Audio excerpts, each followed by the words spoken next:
I want to talk a little bit about the viral infection itself and immunity. For that, we're going to draw out a little bit of a schematic here on how this happens.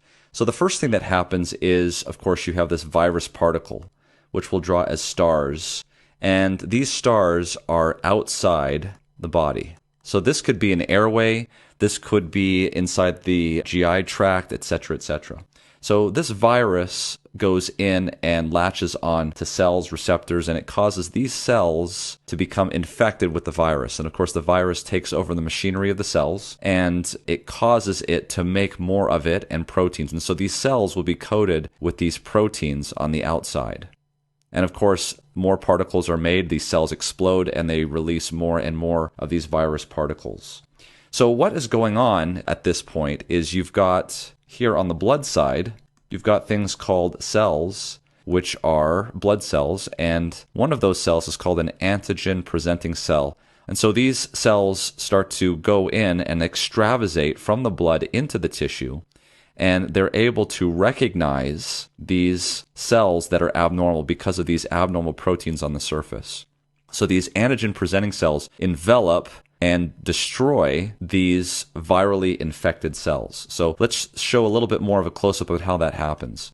So we have this antigen-presenting cell, and inside the antigen-presenting cell is the cell that is infected with virus, and it's got virus particles on it. And so what's very important what this antigen-presenting cell does is it presents the antigen. So here is the antigen presented on the outside of that cell. This is the most important thing that the antigen-presenting cell can do, because what it then does is it meets up with something called a Th1 response, or a CD4 positive cell.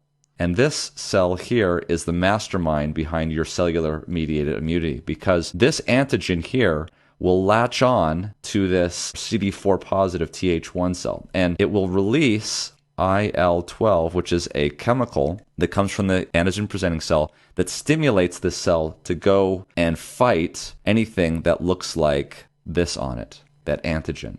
And so there's major responses that can occur. Number one is that these Th1 CD4 cells will then stimulate another type of T cell called the CD8 cells, and those are killer cells. And they go out, and all they do, they will kill any cell that has those antigens on it. That's a very important thing. And the way that that happens is it has little proteins on the surface that will recognize this and cause docking to occur. So you want that connection to be very, very tight.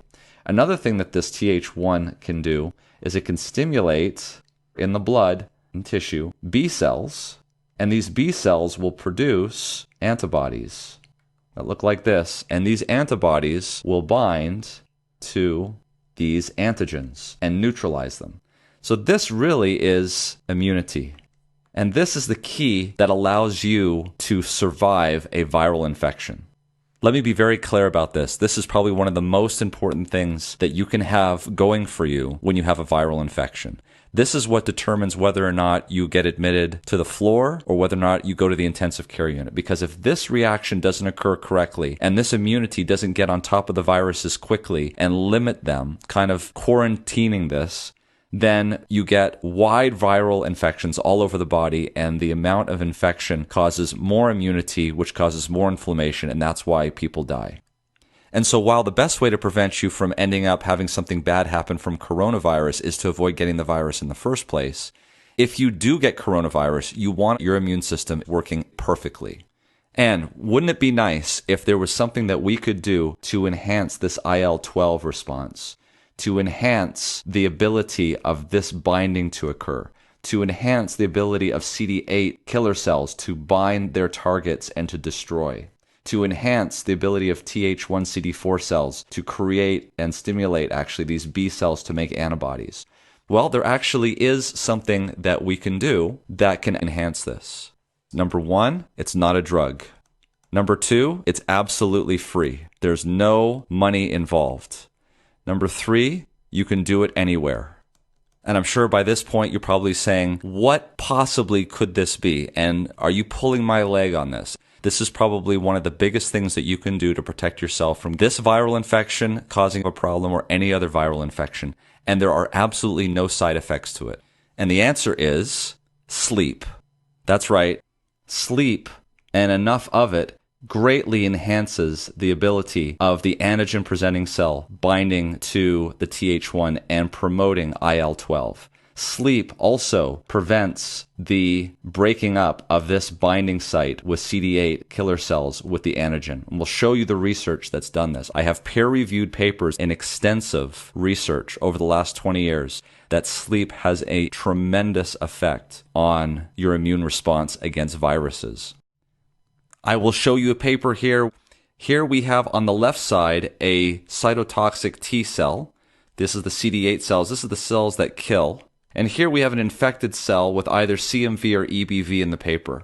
So what they showed was that there is a G protein receptor here on the cell, and when it is activated by either isoproterenol, epinephrine, or norepinephrine, these are hormones typically that are elevated in wakefulness, that this wakefulness hormones would activate this receptor in the killer T cells, and it would cause a inhibition of these beta-2 integrin proteins that allow binding to these infected cells and destruction. And so the opposite was true when the patients were sleeping, because these hormones were at very low levels that prevented the inhibition of this G protein, which caused better binding and more effective killing of these infected cells. So do you know how much sleep an adult in the United States should be getting? According to the recommendations, and you can look this up at the CDC, they should be getting between 7 and 9 hours a night. Do you know how many people actually get at least 7 hours of sleep per night? About 60%. That means there's about 30 to 40% of us that are getting less than 7 hours a night. These are the people that are at the highest risk for the effects of sleep deprivation. And these are exactly the same conditions that a lot of our healthcare workers in the United States are under.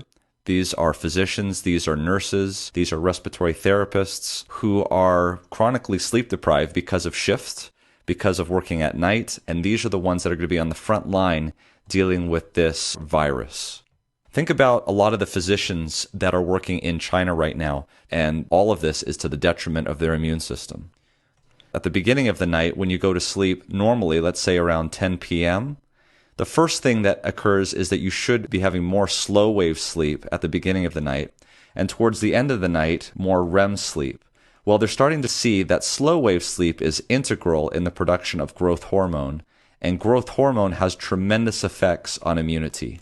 And this is especially involved, as the papers will show that I'll upload to the description, in the secretion of IL-12, which is what we recall is the thing that causes the antigen-presenting cell to stimulate the Th1 response with the CD4 cells. So that's tied to slow-wave sleep. This is the sleep right here that occurs, generally speaking, between 10 p.m. and 1 a.m. in the morning. And this is the sleep that we cut off the most by going to bed late. And so we're losing out on growth hormone, and our immunity stinks because of it.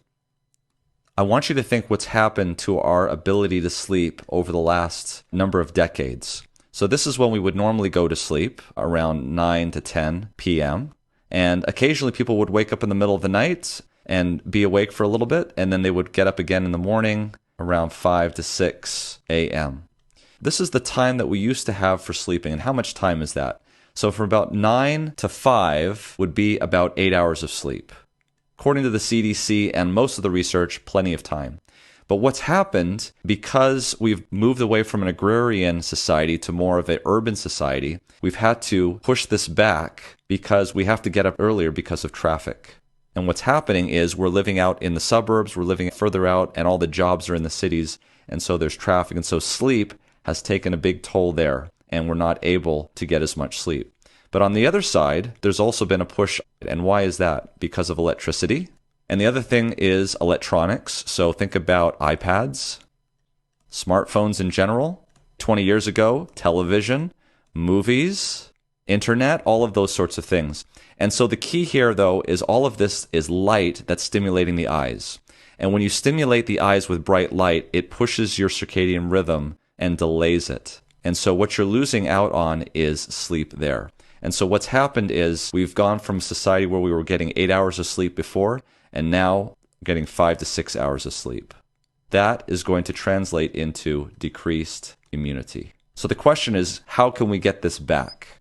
Because I believe this is one of the things that we can do in the face of this coronavirus that we don't have to ration.